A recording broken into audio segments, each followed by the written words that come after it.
Happy Friday, everybody. Welcome.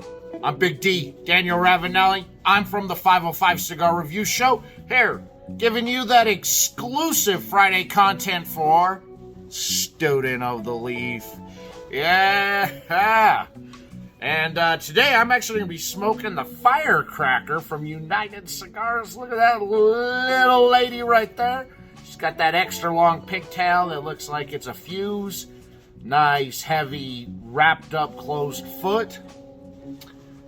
Gorgeous stick right here. I feel like celebrating America today. So, and you can probably hear the wind. Holy cow, is it windy and cold. So, one day I'll get warm weather, one day. So, I'm going to light this up and get going, and then I got a great topic for discussion to talk about with you all today. We're lit. Let's celebrate.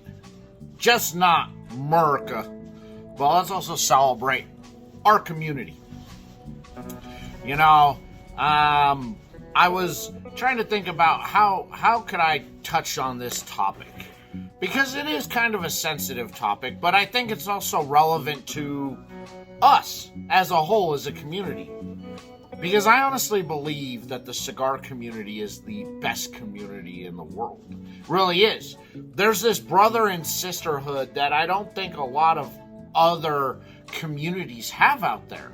Where, one, we look out for each other. We've all seen when one of our brothers or sisters passes away, we all step up to help that family, to raise money, to just help, because that's what we do.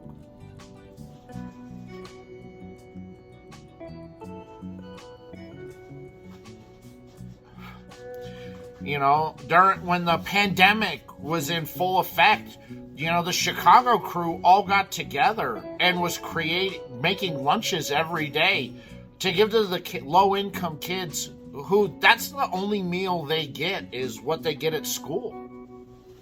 They stepped up. You weren't seeing other communities step up to do that. That was us. And it makes me really proud to be part of this community that's out there.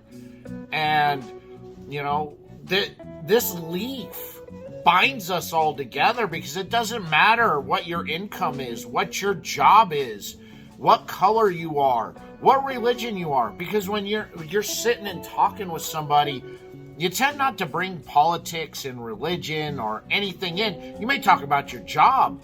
You know, I've gone to lounges and I've talked with people who are multi-millionaires, and they're fascinated by what I do for a living. I'm a blue-collar guy. I'm a guy who I work manual labor. And you hear these men and women in the lounges, they want to know about what I do, and are fascinated by what I do and how I do my job. And I would have never really ever talked to them, because I had no reason to. I'm not on the same playing level. I'm not on the same class as they are.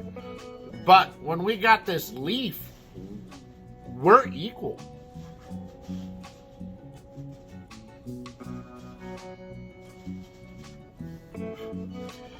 And I was at a lounge last week, and I just popped in, and you know, I was going, I'm just going to stay. I'm just going to have a small little smoke like this. You know, I don't have a whole lot of time. So I sat down at a table, and this one guy sat down at a table with me. He goes, hey, man, you mind if I sit with you? And I was like, sure, come on in, man. Enjoy yourself.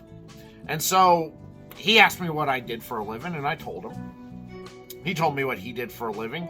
You know, definitely a man who is well off. But then he said, I've noticed something over the last 15 years as being a smoker, is that it's more blue-collared centric, like with you. And I said, well, you know, we tend to be the forgotten people out there. And, you know, we have money too. You know, we tend to smoke good cigars. We tend to have, you know, we have nice stuff. Not as nice as stuff as like what you have, But we have nice stuff. We make a good living. It's just we're forgotten about out there. And he goes, I think for a certain segment of the population out there, like for myself, I completely forget about blue-collar workers. They're, not on my radar. But when I come into lounges or I talk to people, it's there. He goes, and I have a lot of friends on social media who are in cigars, and they're blue-collared, and my feed's constantly full of conservative stuff, of anti-Biden, and now I don't know if that's a conversation I want to get into with somebody,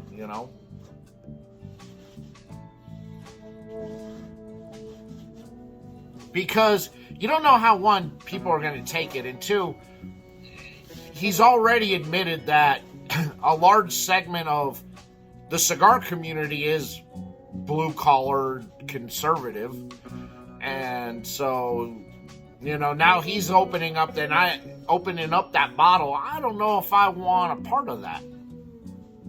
And I go, well, is that a problem? And he goes, I find part of it funny, but I also find part of it as somebody as myself who's a liberal, I find it concerning that amount of people out there really seem to be forgotten about, except for people who are conservative. And I said, well, you gotta look at it like that. Most of us who are blue-collar people, used to largely be Democrat, but about 15 years ago, Democrats decided they didn't want blue-collar people anymore as being their representative, the base, what the party was built upon, which was the people who build this country. They abandoned them for all of this other stuff out there, and they were immediately taken in by conservatives and, welcomed in and brought those values in, where Democrats said, we don't care about you. And now they're making this ditch effort to go, well, come on back home, but why would they when at the end of the day, we're just going to be forgotten about again. You're going to abandon us and go back to these new values you've now taken up causes in. And he agreed. He goes, I agree with you wholeheartedly. I go, you look at, unions tend to be very liberal, but now you're seeing this change with conservatives running the unions now and putting in these conservative values in and overrunning Democrats. And he agreed. And this isn't a guy I would normally talk to. But again, I tend to not get into politics with people. But this guy seemed willing to want to have a conversation. We didn't yell at each other. There was none of this, you dumb Democrat. Oh, you foolish Republican. There was none of that. This was a real conversation with somebody where we just talked. And there was no name calling. There was nothing that would have, start. Normally, you see fights start over that. This was a civilized conversation. And I don't think in any other group, any other community out there, you could have had that, except the leaf binded us together. Now, he may be talking crap about me after I left. I mean, I was talking, when I left, I was talking crap about him because, that guy, you believe that guy? No.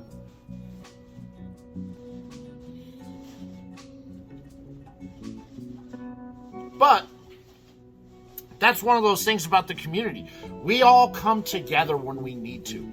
We don't care about anything else. We help each other out. We lift each other up. And we also police ourselves. We don't need the government to come in and police. When we see people in our community doing things that are wrong, that are going to draw negative attention to us, we police ourselves. We talk to that person. We boot that person out. They become isolated. And I'm seeing more and more of that recently. Because why? Because you have a few dopes out there that, well, that's what they're trying to do. They're trying to stir up trouble. They're trying to be shocking. You know, they don't want to join in with the community. They want to pick on people, certain people in our community. And for somebody like myself who has a fairly broad social media presence out there, I feel I have an obligation to step up and be a leader there and you know, have a conversation with somebody like that and go, that's not how we do things. And if you're going to do those types of things, you're going to find yourself very lonely and very isolated, because we don't tolerate that kind of behavior in our community. And a lot of people are receptive, but there are a few out there who tell me I'm number one, and you can guess which finger, and you know, then that person get isolated, and let it be, you know. And I'm not talking about people who are haters. Like, trust me, there's plenty of those out there. You know, I thrive on the haters out there, but I'm talking about just jerks, just people who want to make a big deal, who already feel isolated because they don't have a social media presence, so they start going after the bigger fish, and then they get put in their place.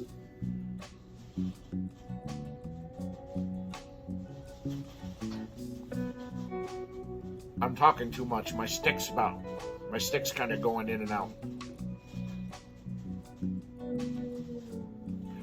But I love our community, and I love the fact that I can talk to a guy who definitely is on the opposite end of the political spectrum as me, and have a civilized conversation and talk, and both of us be in agreement on a lot of things that each one of us see and what we do and talk about, and not have it be an argument or a fight. And I think that's what's missing from a lot of different communities out there, is that we're open.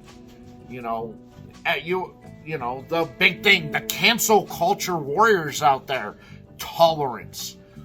You know, they're very intolerant, but they want everybody to be tolerant. But our community, I think we're the model of what inclusion and tolerance is. Because, like I said, it doesn't matter what your job is, how much money you make, what your sexual orientation is, what you're smoking, what color you are. Doesn't matter.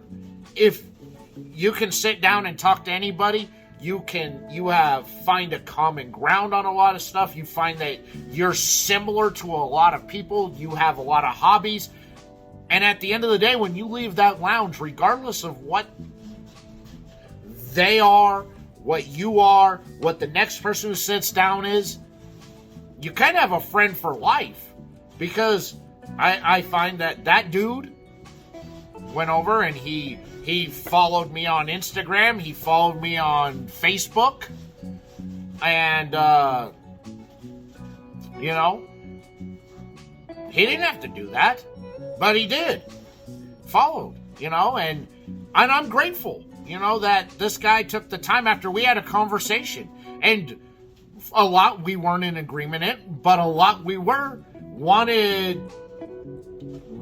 to connect with me continuously and have an involvement, you know, because I consider everybody who follows me or who subscribe to me, you have an involvement in the growth of the channel and what I do and where the channel goes. So I take in all that different types of feedback and what's important, you know, because to me that's important.